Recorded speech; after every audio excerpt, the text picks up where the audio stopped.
C'est pour nous une grâce de vous retrouver ici chaque semaine pour Coast to Coast Imbroglio, une émission produite par la Ligue chrétienne des réformateurs et l'Église de l'Évangile authentique d'Isseva. Nous sommes toujours dans le grand chapitre intitulé Plaies, fléaux et phénomènes des ministères chrétiens payants, cas des chantres. Et nous allons nous entretenir à ce propos avec le prophète Don Céleste Nabi, le Kohen Gadol Ador, la poudrière. Il faut le rappeler, l'homme de Dieu est pharmacien de formation. Il est président, membre fondateur des églises d'Isseva. Il est porte-parole justement de la Ligue chrétienne des réformateurs des années 2000, homme des saintes écritures bibliques, apologète, exégète, christologue, penseur. Il est aussi défenseur de la saine doctrine, en préparation actuellement d'un PhD en leadership dans une université basée aux États-Unis. À cela, il faut ajouter qu'il est panafricaniste, afro-convaincu, à l'œuvre aussi, écrivain. Homme de Dieu, shalom. Shalom à vous, ma chère sœur. Et shalom à toi, Joël Azoussé, homme de médias, homme d'affaires. Shalom Martine Woli, shalom prophète. Shalom frangin. Homme de Dieu, avant de commencer, vos premiers mots à l'endroit de nos chers téléspectateurs et internautes. Ben, je leur dis que je suis véritablement content, heureux, joyeux de faire ce travail-là, de concert avec eux, parce que c'est eux qui nous donnent la force de continuer. Que la paix du Seigneur soit sur eux et que la grâce de Dieu abonde dans leur vie. Au nom de notre Seigneur Jésus-Christ. Amen. Alors, le principe, il est acquis. En tous azimuts, plusieurs séries de questions préparées, sans compter les questions spontanées, vous seront posées dans un débat ouvert où tous les coups sont permis avec un seul joker par émission. Le tout devant tenir en 30 minutes top chrono. Et donc, si vous êtes prêts, on y va. Merci. Alors, homme de Dieu, nous allons tout de suite mettre les pieds dans le plat. Nous allons parler de la chute effrénée des chantres et son rapport avec Lucifer. Est-il vrai que les chantres sont plus attaqués que tous les autres chrétiens? Les chantres seraient tellement attaqués, plus attaqués que tous les autres chrétiens, Oui. pasteurs y compris. Ils seraient tellement attaqués même que leur chute dans le péché serait légitime. À la limite, serait normale. J'entends dire. Mais dites-moi s'il vous plaît, quel est le seul chrétien sur la terre qui ne subit pas d'attaque, d'opposition de la part du diable? Donnez-moi son nom. Quel est le seul serviteur de Dieu sur la terre qui ne reçoit aucune attaque? Même Jésus-Christ. Il n'a pas été épargné. Dites-le-moi s'il vous plaît. Nathanaël Basset, celui qui chante « Iméla, Iméla Ouais. » n'est-il pas chanté? Il ne subit aucune attaque. Et pourtant, Michel Bakinda, celui qui chante « Il a dit dedans », a-t-il fait la paix au diable? Ne reçoit-il pas d'attaque? Et pourtant, le talent, il est là. Les dames d'Éden, les deux amies, sont-elles des cousines des démons? Et pourtant, elles sont au paroxysme de leur âme. Nadège Atom a-t-elle baptisé les démons? Constance, elle est parente à Satan. Pourtant, elle brille. C'est Satan qui la laisse briller. Judy Kay, elle est venue ici en Côte d'Ivoire. Elle ne subit aucune attaque. Allez lui demander. Et pourtant, que dites-vous de Déborah Loukalou? S'est-elle réconciliée avec les démons? Et pourtant, Merci Chingo, n'est-elle pas chantre? Ne subit-elle aucune attaque? Allez lui demander. Mais pourtant, Donnie McLaughlin, Ada Ei, Celle qui chante Chieta. Sur quelle planète elle vit? Sur une autre planète où il n'y a pas de démons? Ou sur la même terre que nous? Michael Smith. Quelle alliance a-t-il contracté avec les démons? Et pourtant, le groupe Exo Éclat, Sinache, celle qui a chanté Waymaker, Pray Odidi, je ne sais pas si vous le connaissez, il chante Ebezina. C'est un ami de Satan. Et pourtant, Michael Kilianos, ceux qui chantent Yeshua. Ils vous ont dit qu'ils ne subissent aucune attaque. Il y a un groupe qu'on appelle Hillsong Worship. What a beautiful is your name. Quelque chose comme ça. Pourtant, le groupe Maverick City Music, qui ont raflé les awards, qui ont commencé d'un garage aux États-Unis. L'énormissime Carol Joby, Naomi Rain, vous la connaissez?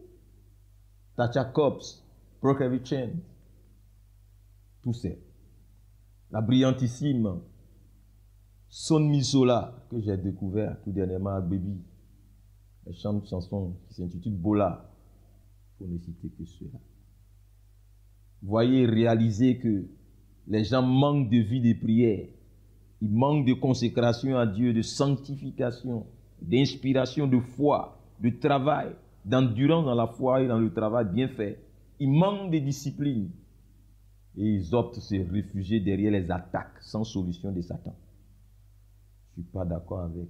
Tous les chrétiens sont attaqués par le diable, mais tous les chrétiens sont appelés à triompher du diable, à maintenir le triomphe de Christ sur le diable, à exprimer cela. Venir dire que les gens sont les plus attaqués, c'est faux. Ça n'est pas vrai, je vous avoue. D'accord. Alors nous serons donc tout oui que vous nous montriez avec exactitude où se trouve véritablement, et bien sûr, la puissance du ministère du chantre et de la louange.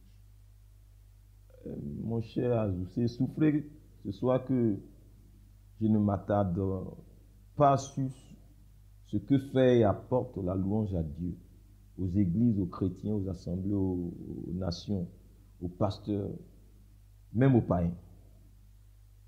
Ça ne s'explique pas.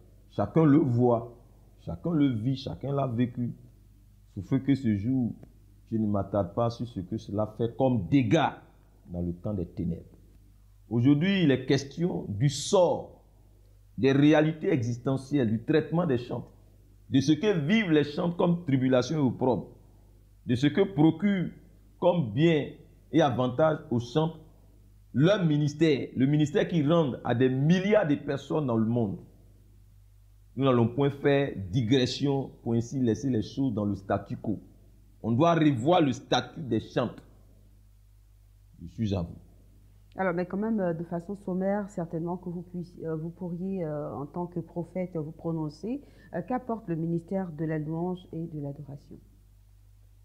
Madame, je ne veux pas vous épargner la puissance de la louange dans le combat spirituel, surtout dans le combat prophétique.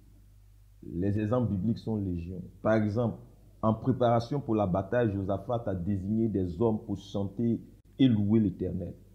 Ces hommes ont été placés à la tête de l'armée. Je lis pour vous. Puis d'accord avec le peuple, une nomade de chants qui revêtus d'ornements sacrés et marchant devant l'armée, célébrait l'Éternel et disait: louez l'Éternel, car sa miséricorde dure à toujours. Au moment où l'on commençait les chants et les louanges, voyez, au moment, l'Éternel plaça une embuscade contre les fils d'Ammon et de Moab et ceux de la montagne de Séir qui étaient venus contre Juda. Et il fut battu. 2 Chroniques 20, versets 21 à 22. Vous lisez Isaïe 30, versets 31 à 32 également. Comment l'Éternel a fait trembler et livrer les Assyriens à Israël. Les cas sont légion. Comment les principautés sont défaites, les puissances des ténèbres, même la prise de Jéricho. Vous vous souvenez? Il fallait louer le Seigneur. La traversée du Jourdain. Donc, le ministère de la louange et le ministère prophétique sont interconnectés. Dans le ministère de la louange et l'adoration, le prophétique se révèle, s'affine. Je suis à vous. D'accord. Alors, nous semblons donc voir que les meilleurs en matière de chantre ne sont pas du continent, si on s'en réfère justement à la liste que vous venez de publier tout à l'heure. Qu'en pensez-vous? Alors, on va revenir quelque peu sur les noms que j'ai mentionnés. Nathanaël Bassett, il est africain. Nadège Atom, congolaise. Constance, ivoirienne. Jolike, nigériane. Lukalu, Deborah, congolaise. Mentichio, elle est également nigériane. Bon, je passe Donny Maklouki, Ada Ei, Nigeria. Je passe Michael Smith, Exo Ekla, canadien. Sinash, nigériane. Troy Odede, africain. Je continue. Naomi Rain, elle est afro-américaine. Tasha Cobbs, afro-américaine. Sumizola Baby, dont j'ai parlé tout à l'heure, d'Angola, mais elle est nigériane. Vous voyez donc que les choses sont très claires. Ce n'est pas une question de couleur de peau, de continent, mais c'est une question de travail, de consécration, de sanctification, d'inspiration, de communion avec le Saint-Esprit, des sacrifices, des disciplines et des grâces. Et Dieu n'est pas partial dans la dispensation de sa grâce en fonction des couleurs de peau. Le Saint-Esprit n'est pas raciste, ça ce serait une blasphème. Je le dis, nos centres actuels oublient qu'ils sont une armée. Ils sont indisciplinés, insoumis aux autorités et institutions établies par Dieu. D'où le résultat. Comment me convaincre qu'on respecte celui qui a établi une autorité ou un principe qu'on ne respecte pas? Les Africains appellent la discipline la torture et le laxisme la bonté. Et voici que le sous-développement à tous les niveaux bat son plein sur notre continent, gagne du terrain. Mais je dirais haut et fort, il n'y a pas de développement sans discipline. Il n'y a pas de développement sans ordre, sans organisation. Où vont tous ces chantres indisciplinés dans nos milieux chrétiens? Où vont nos chantres actuels qui n'arrivent même pas à se fixer une ligne de conduite disciplinaire? Même manger requiert une discipline. Nabal est mort en mangeant. Vous n'avez pas lu votre Bible? Je suis à vous. D'accord. Alors, qu'est-ce qui nous manque, nous, Africains, pour un plus grand impact dans le ministère de la louange et de l'adoration? En tout cas, pas les instruments. Pas la voix non plus. Le meilleur instrument de la louange et de l'adoration, c'est l'homme lui-même. Exactement comme, et même mieux que Lucifer. Puisque nous avons été créés à l'image de Dieu, Lucifer, non. Nous manquons de valeurs, de vertus, telles que recommandées par l'apôtre Paul. Paul dit, à cause de cela même, faites tous vos efforts pour joindre à votre foi la vertu. À la vertu, la science. À la science, la tempérance. À la tempérance, la patience. À la patience, la piété. À la piété, l'amour fraternel. À l'amour fraternel, la charité. 2 Pierre 1, verset 4 à 9. C'est clair. Voici ce qui nous manque. La discipline. On ne peut pas être endurant sans discipline, sans travail, sans effort, sans sacrifice. Dieu prête son secours aux héros. C'est quand Dieu voit que tu en veux qu'il te vienne en aide. C'est pour cela que des fois les païens ont des lumières de Dieu, des flashs qui contribuent au bonheur, au rayonnement de nos sociétés. Je suis à vous. Alors, homme de Dieu, que pensez-vous des morceaux, des cantiques réchauffés ou repris autrement? Bon, mon cher Joël, ça, si c'est conduit par l'Esprit de Dieu, ok. Mais là encore, ça se verra au niveau de l'inspiration et de l'onction qui vont s'en dégager. Est-ce qu'il y a quelque chose de nouveau dans ce réchauffé-là? Mais je dis simplement que composer, Madame Wali, vous êtes chanteur, hein? Composer un album de 6 titres avec 3 titres repris, ça n'est pas sérieux. C'est du plagiat. Le Saint-Esprit ne vole pas. Le Saint-Esprit n'est pas à coup d'inspiration. C'est braqueur de cantiques là. Il doit se repentir. Est-ce qu'on parle de plagiat dans le nom de Dieu? C'est chanter le nom du Seigneur. Mais qui a reçu l'inspiration? Il y a toujours quelqu'un qui reçoit l'inspiration. Et ce sont les anges qui viennent chanter le dimanche. L'inspiration, mon cher Joël, que ce soit dans le prophétique ou dans le ministère de la louange et l'adoration, c'est un indicateur de notre communion et connexion à l'Esprit de Dieu. Les chants officient dans le prophétique. Et puis, Dieu n'est point mécanique. C'est pourquoi il n'a pas créé l'homme mécanique et qu'il n'a pas créé tous les hommes identiques. Il nous faut lui offrir de nouvelles choses, de nouvelles adorations, de nouveaux cantiques, Madame Wali. Le même chant qui a marché la semaine dernière, les mêmes cantiques, le même tempo, le même ordre, ne marcheront pas forcément nécessairement cette semaine, avec les mêmes chants et les mêmes instrumentistes, et même le même endroit. C'est pourquoi le psalmiste dit, chantez à l'Éternel un cantique nouveau. Psaume 149, verset 1. C'est quand on a coup d'inspiration qu'on prend des cantiques réchauffés. La même chanson là, c'est repris autrement 10 fois. Et on met ça au compte de l'inspiration du Saint-Esprit. Mais qui t'inspire un nouveau cantique? Qui t'inspire un nouveau cantique?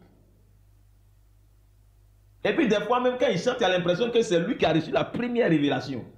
Alors que c'est lui le braqueur. Je suis à vous. La Bible est remplie de cantiques. Ah, mais c'est vous me dites que la Bible est remplie. Donc, qui a cherché leur cantique dans la Bible? Qui a cherché leur cantique dans la Bible? Vous savez, quand un cantique est inspiré de Dieu, l'onction qui est dedans là, elle ne finit pas. Il y a des cantiques qui sont encore à l'ordre du jour. Mais il y a des cantiques là. Il y a rien dedans. C'est du bruit, c'est du vide, c'est du vent. Juste se faire voir. Nous, on veut voir Christ à travers tes cantiques. Voilà. Je suis à vous. Alors dites-nous, homme de Dieu, de façon concrète, que pensez-vous qui aurait contribué ou alors qui aurait accéléré cet état des choses? Je veux parler de la pauvreté, de la déviation des chantres. Merci madame. Écoutez, ça n'est pas une question de pauvreté des pasteurs, ni des chantres seulement, c'est la pauvreté de l'Église elle-même et de beaucoup de chrétiens. Vous voyez, toutes les dispositions que Dieu a prises, tout le système institutionnel, organisationnel, structurel qu'il a mis en place, aussi bien dans l'Ancien que dans le Nouveau Testament, pour que le peuple de Dieu, sous l'Ancienne Alliance et sous la Nouvelle Alliance, se trouve mieux là. Tout ça, là, les gens, ils ont fait voler ça en éclats. Le résultat, il est là. Les notions de libéralité, ça n'existe plus. Les dîmes offrandes, ça n'existe plus. Bon, qu'est-ce qui existe? Donc, si les dîmes offrandes ne rentrent pas, comment prendra-t-on soin des chantres? Le vieux père pasteur lui-même, il se chef. Ça ne va pas chez lui, c'est mou. Chez le chantre, ça sera dur. Ça sera dur comme connaissait le caillou qu'on prend pour piler à couille là. Ça sera dur comme ça chez lui. Que dit maintenant des instrumentistes? Chez les intercesseurs, c'est gâté. Ils sont maigres comme ça. Ils viennent à l'église gros. Ils y deviennent maigres. Ils naissent biologiquement en forme. À leur nouvelle naissance, ils maigrissent. Je n'ai eu cesse de préciser que l'une des différences majeures entre l'Ancien Testament et le Nouveau Testament, c'est que le point focal, c'est Jésus-Christ dans la Nouvelle Alliance. Mais quand vous lisez l'Ancien Testament, il y a des dispositions que Dieu a mises en place pour que le peuple de Dieu s'en sorte d'un point de vue matériel, que nous avons dégagé au nom de la grâce. Il faut revoir tout ça. Je suis à vous. Alors, engagez-vous en matière de la responsabilité de l'Église, des chrétiens, des fidèles, des pasteurs en Côte d'Ivoire. Qui voulez-vous que je tienne responsable de cette situation? Le diable? Le diable n'a pas pour mandat et mission d'œuvrer pour l'édification du corps de Christ. Voulez-vous que je tienne les démons responsables de cette situation? Pareil, le système de ce monde non plus. Ou bien c'est Dieu qui est responsable de cette situation. Ça, ce serait un sacrilège. Hein? Il ne reste donc plus que qui? L'Église. Il ne reste donc plus que les leaders, les chrétiens. Nous tous donc. C'est nous tous qui sommes responsables de ça. Mais si tu ne donnes pas ta dîme, le pasteur, il va dévier. Tu ne donnes pas ta dîme, le saint, il va dévier. Il n'aura pas de salaire. Tu ne fais pas des offrandes, pareil. C'est clair, tu ne fais pas de libéralité, pareil. Je ne viens pour incriminer personne, hein, absolument pas. Ça n'est pas mon mandat, ni ma mission. Je ne dirige l'église de personne. Je ne fais que rappeler à l'église ses responsabilités sous mandat de Dieu.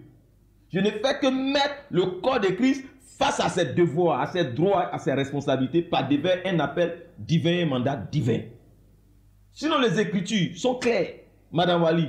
Ne disent-elles pas que l'ouvrier mérite son salaire? Il y a droit.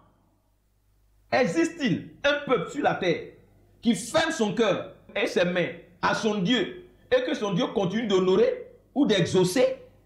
Les païens et le monde ont-ils perdu la tête quand ils prévoient des voitures de service, des indemnités de risque, des primes de recherche, des indemnités de logement, des allocations familiales, l'assurance pour leurs agents? Ils n'ont pas perdu la tête. C'est pour qu'ils soient dans les meilleures conditions pour donner le meilleur d'eux-mêmes et ne pas venir en retard. Un chantre qui ne s'est pas lavé parce qu'on a coupé l'eau dans sa maison, il a tué le cabri, franchement. Vous pensez que quelqu'un entier va dégager? Soyons sérieux. Un chantre qui a pris un oro, hein? Il a connu toutes sortes de vicissitudes sur la route. Il est rentré à l'église totalement courbaturé, fatigué. Il va produire quoi? Écoutez, nous sommes encore sur la terre. Traitons donc raisonnablement et intelligemment, courageusement les problèmes de cette terre, tout en ayant nos regards sur les cieux et vers l'éternité. Pour ne pas laisser le peuple de Dieu, les ouvriers du Seigneur, être assujettis par leurs besoins au point de les rendre improductifs. Sortons de l'obscurantisme. Laissons-nous être éclairés par la sagesse de Dieu. Les gens, ils nous font dévier et puis on pense qu'ils nous aiment. Oh non, les églises évangéliques n'ont pas trop d'argent. Chez eux là-bas, on n'a pas d'argent. Chez eux là-bas, on n'a pas d'argent. Les temples qui bâtissent là, c'est avec quoi ils bâtissent? Tout ce que vous voyez, ça vient de quoi? Soyons sérieux. Vous savez, on peut lutter vaillamment contre la pauvreté, certaines réalités de la vie quand on est seul, sans femme ni enfant. Mais quand on a de la famille, c'est différent. On fera le triste choix de sacrifier sa dignité pour sauver les nôtres. Et bien des fois, les gens se trouvent dans cette situation. Ce auquel j'aspire est tout simple. Rien d'autre, seulement que la restauration du ministère des chantres. Le retour au fonctionnement normal des choses. Le retour à l'ordre sacerdotal et institutionnel selon les Écritures. Le rétablissement de la dignité des chantres pour le plein épanouissement de l'Église. Voici ce auquel j'aspire, Madame Wali. Il se faisait beaucoup de prodiges et de miracles par les apôtres et une grande grâce reposait sur eux tous. Yes, c'est le temps. Venez découvrir un environnement où la parole de Dieu est prêchée et relâchée avec puissance dans toute sa pureté dans un cadre sérieux qui s'y prête. Une véritable famille où les vies sont profondément transformées par Christ et par des prières de feu dans une atmosphère de feu et de paix. C'est à Disseva, l'église de l'évangile authentique Cocody Riviera à Toban, derrière le supermarché Auchan, tous les dimanches 9h, 11h30 avec le prophète Don Céleste Nabi. Toi qui tiens résolument à t'affranchir des maladies, de la sorcellerie, des malédictions et de la pauvreté, rejoins-nous dans cette grâce favorable au salut, à la maturité dans la foi, à la paix intérieure et au plein épanouissement en Christ. Contact 07 05 35 99 27. Shalom. D'accord, vous êtes en train de nous dire que les chantres devraient avoir un salaire. Je l'ai dit, j'assume. D'accord, mais finalement, est-ce qu'on ne devrait pas payer alors tout le monde dans l'église? Parce qu'il y a les intercesseurs, il y a ceux du service d'ordre, et tout cela aussi travaille pour le Seigneur. Mais l'église est une institution. Et tous ceux qui officient en position ministérielle d'appel ont droit à un salaire. Maintenant, c'est en fonction de la poche de l'église. On se comprend bien? Oui. Et non pas le pasteur seulement. Ah non, pas le pasteur seulement. Si le pasteur se tape tout le magot, mais c'est un braqueur. Oui, c'est un braqueur. Parce que même la dîme, les veuves et les orphelins, ils n'y ont pas. Pas seulement le pasteur. Ah non, le pasteur, lui, s'engraisse. Et puis les autres crèvent. Dans ce cas, que lui se vienne intercéder, lui se vienne prêcher, lui se vienne louer le Seigneur, jouer aux instruments, je pense qu'il ne s'en sortira pas. Hein. Il sera courbaturé au bout de quelques secondes. Il faut arrêter tout ça là. Il ne faut pas maltraiter les gens dans l'église. Tous ceux qui officient dans l'église en position de ministère d'appel, ils ont droit à un soutien. Quand vous parlez de ministère d'appel, c'est-à-dire qu'il y a des gens qui sont appelés au moins par Dieu rien que pour chanter. C'est leur travail. C'est leur travail. C'est le travail. Quand il s'agit de pasteurs, on dit pasteur n'a qu'à aller chercher travail. Allez demander aussi aux imams d'aller chercher travail. Allez demander aussi aux prêtres catholiques d'aller chercher travail. Pourquoi vous nous fustigez comme ça? Pourquoi vous ne nous aimez pas, mais vous les chrétiens évangéliques là? Pourquoi vous êtes comme ça? Pourquoi vous voulez nous maltraiter? Pour ne pas nous donner votre argent, vous nous dites qu'on n'a qu'à chercher travail. En même temps, vous nous appelez à toute heure pour prier pour vous. Pour venir prêcher de bons messages les dimanches. Vous n'êtes pas sérieux? Voilà. Pourquoi me regardez mal? Je suis à vous, j'en ai fini. D'accord. Joël, une question? Je pense que... Sinon, on poursuit. D'accord. Alors, qu'est-ce que vous pensez concrètement de cette façon de faire des chrétiens de l'Église quant à leur démission et au mauvais traitement infligé aux chantres dont vous êtes d'ailleurs en train de parler? Mais nul doute sinon que c'est une grande déception. J'assume que c'est toute cette façon d'avoir fait qui a poussé certains des nôtres, pas trop bien équilibrés, surtout des années 90-2000, à aller s'armer pour les pasteurs de l'évangile de la prospérité pour régler les comptes aux fidèles. Cette frustration a poussé quelques-uns à aller réfléchir dans l'obscurité, dans l'antre des ténèbres, et en ressortir avec cet évangile luciférienne désastreuse qui a été très dommageable pour le corps des chrétiens en Côte d'Ivoire et ailleurs. Les chantres aussi, bon, pour s'en sortir, cette même manière de faire des chrétiens là, les a poussés à se fiancer à la cupidité, à l'arnaque, à la profanation, à la désacralisation, au profane, à la corruption ministérielle, au vagabondage ministériel, aux aventures amoureuses, tragiques et dramatiques, à toutes ces choses et à ces fins tristes. Parce qu'il là, il veut s'en sortir, donc il va chanter un peu ici, dans l'église. Ah, il va quitter là, il va chanter un peu dans l'église. Mais il faut qu'il fasse au moins 4 à 5 églises pour pouvoir, voilà. Il va faire des gombos. Voilà, il va faire des gombos. Voilà. Il n'est pas concentré. En fait, il n'a aucune, pendant qu'il chante, il n'a aucune communion avec Dieu. Il vous donne ce que vous voulez, puis il fout le camp. Parce que ce qui l'intéresse, c'est le magot. C'est une question de magot. Alors, la vérité, l'authenticité semble, franchement, aujourd'hui, tuer et exposer aux humiliations. C'est-à-dire que quand tu veux être un chant authentique, c'est comme si tu t'exposais aux malédictions. Il faut se défendre en faisant comme tout le monde. Il faut se salir un peu, moralement, pour paraître propre corporellement. Nous revenons donc à la case départ de la question de légitime défense, suicidaire, via l'imposture, l'arnaque, le hold-up, la profanation, le business dans l'église. Les ministères qu'on rend pour des gains, le mercantilisme sacerdotal ou ministériel. Voici les vraies questions. Je suis à vous. Alors, quelles sont donc les conséquences qui en découlent? Mon cher Joël, les conséquences, elles sont nombreuses. Vu le traitement qu'on inflige aux centres là, les conséquences sont nombreuses. Numéro 1, le papillonnage ministériel. Le papillonnage ministériel. On se promène d'église en église, de pasteur en pasteur, pour pouvoir manger un peu et couvrir ses charges. Plus on sillonne les églises, plus on accroît sa cagnotte. Ça s'appelle ici en Côte d'Ivoire les gombos. On ne se fixe donc pas dans une église. On est déconnecté de l'église. On se retrouve dans n'importe quoi et n'importe où. On chante pour n'importe qui. Même pour Satan, on chante. Le plus important, c'est quoi? C'est le magot à gogo. De la sorte, on ne se préoccupe pas de soi-même, de sa vie spirituelle, de sa relation avec Dieu. On est vide. On est vide. On est flétri. Contemplez par vous-même la traite et la grosse arnaque organisée de façon institutionnelle. Chaque fin d'année, dans le mois de décembre, ça vient bientôt là, où la Côte d'Ivoire est surchargée de conseils chrétiens. À cette période-là, les dévoreurs, les vautours sont prêts. Tous les champs de la sous-région là, c'est en Côte d'Ivoire que Dieu descend. En décembre, là, c'est en Côte d'Ivoire. C'est en Côte d'Ivoire seulement que Dieu vient. Dieu, il vient fêter les fins des fêtes d'année là en Côte d'Ivoire. Quel est l'objectif? Ce n'est pas pour édifier le corps de Christ. C'est un seul même objectif, quoi? Les sous, l'argent. Il se passe ici en fin d'année, en Côte d'Ivoire, des choses terribles. Païens comme chrétiens, ils s'apprêtent à aller bourrer les temples, aller danser. On organise toutes sortes de spectacles pour voler les gens. Les pasteurs, ils braquent d'un côté, les chantres aussi braquent de l'autre côté. Voilà, on se frotte les mains. Dans les affiches là, il y en a plein. Tout sortent.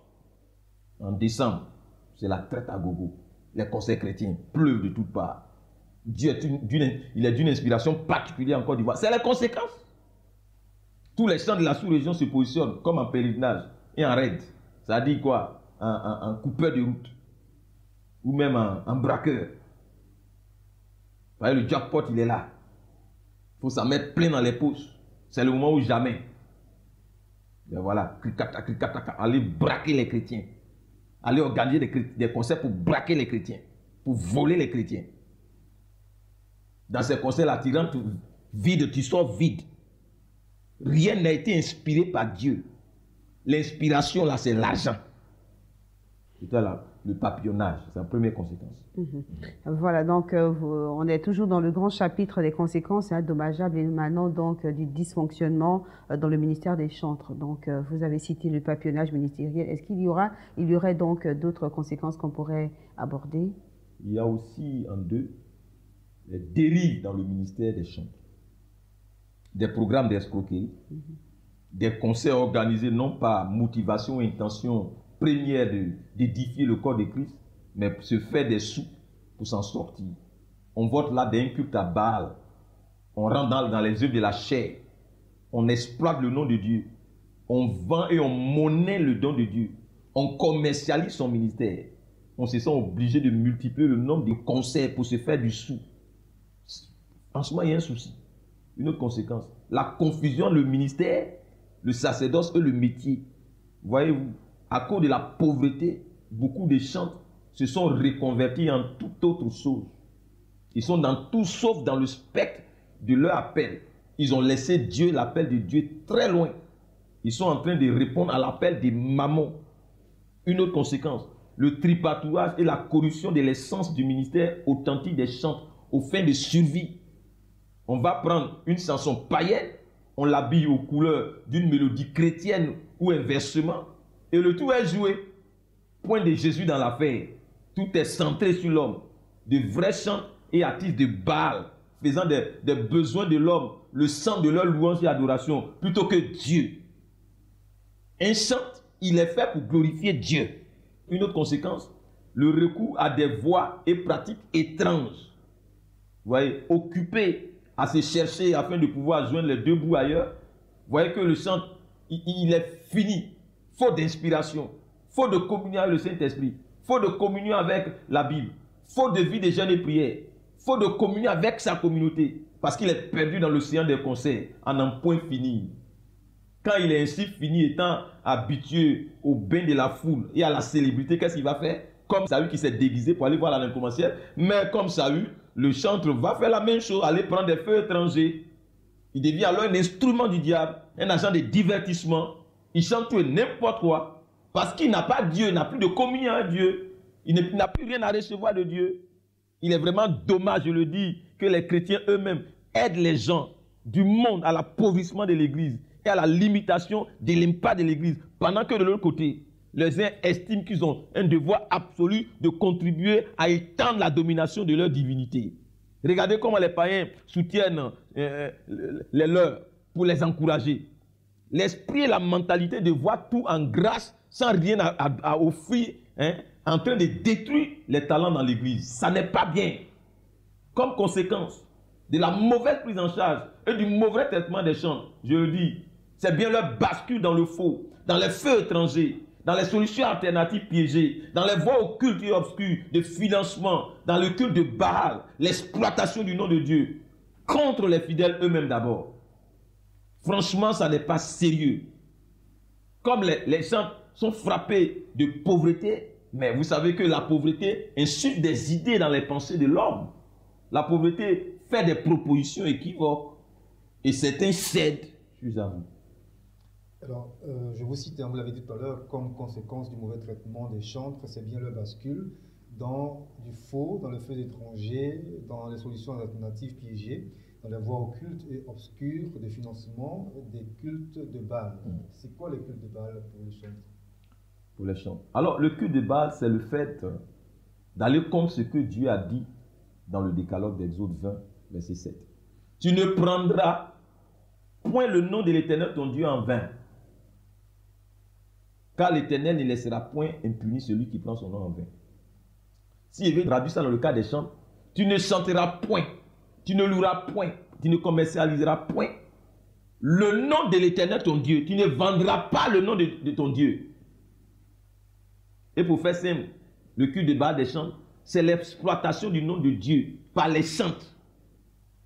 L'exploitation de leur ministère.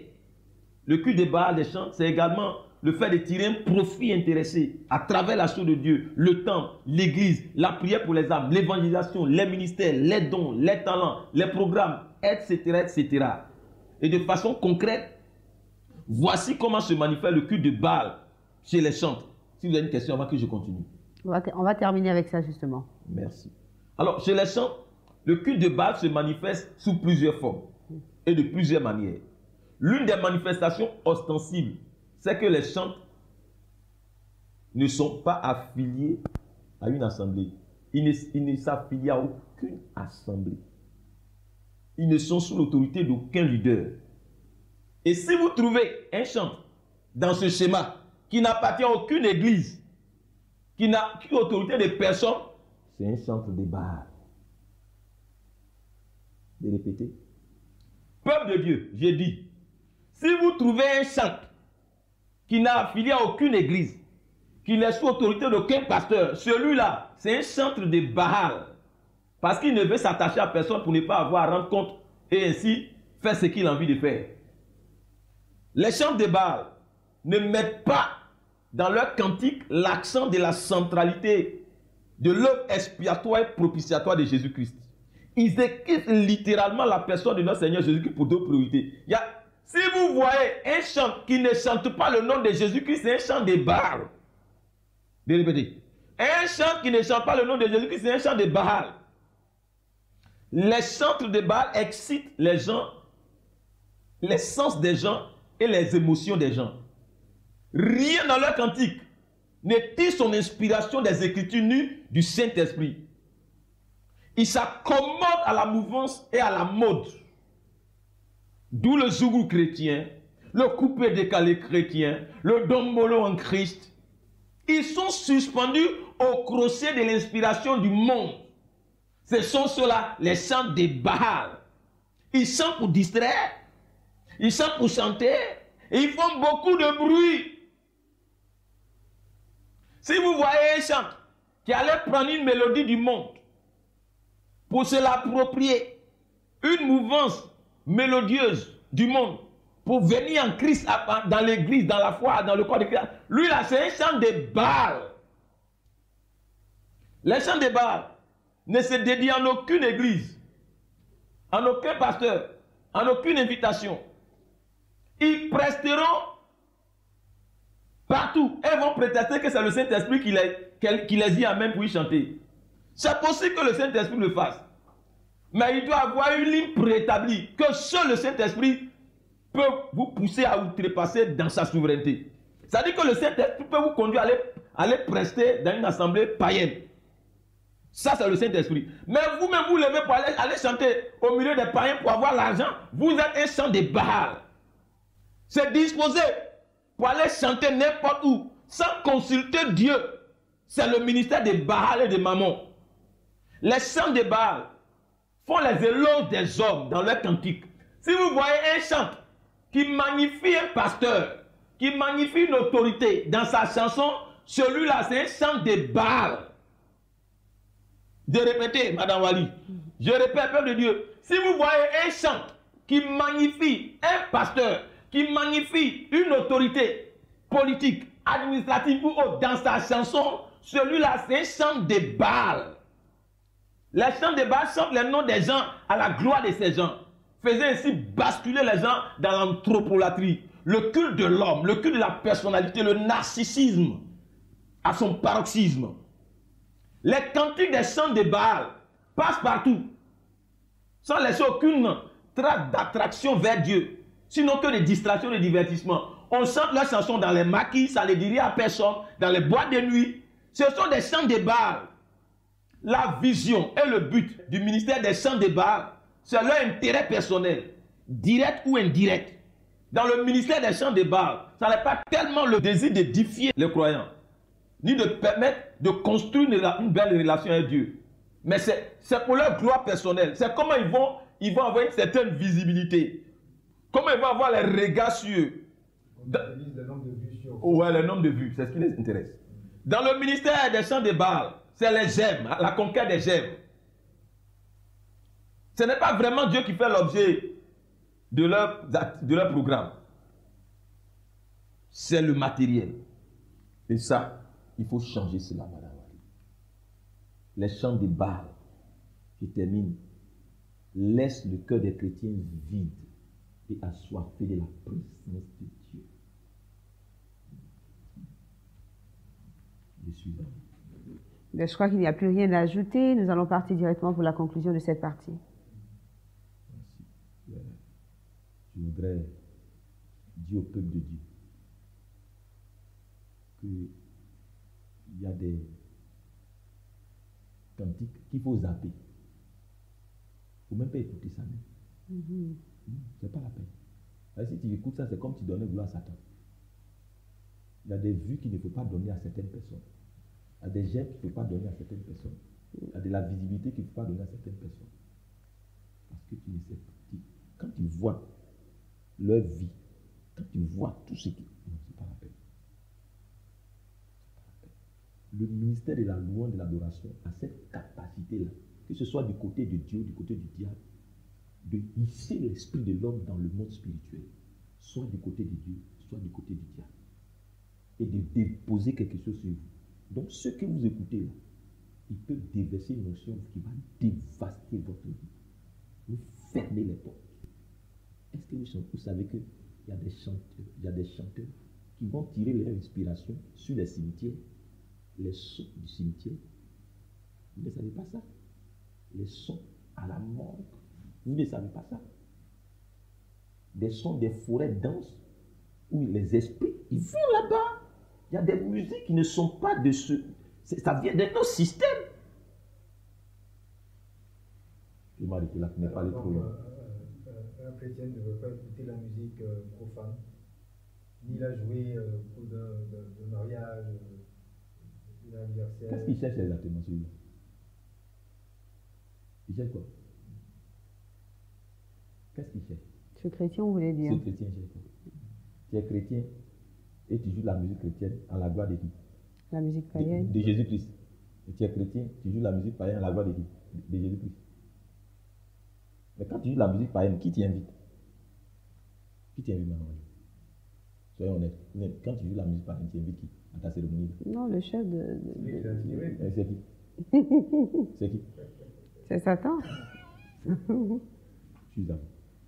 Voilà, on a plutôt terminé pour cette émission, je dois préciser, parce que le thème, il s'étend encore pour la semaine prochaine. Oui, la semaine prochaine, par la grâce de Dieu, ma clôture. D'accord, vraiment. Merci à vous, serviteurs de Dieu. Je vous en prie, c'est mon droit. Merci à toi, Joël Azoussé. Je vous en prie, Fangien. Voilà, merci à vous aussi, téléspectateurs et internautes. On a été très heureux de vous présenter donc cette émission. Rendez-vous est pris pour la semaine prochaine par la grâce de Dieu. Et nous allons donc terminer ce grand thème, plaies, fléaux et phénomènes des ministères chrétiens payants, cas des chantres. Que Dieu vous bénisse.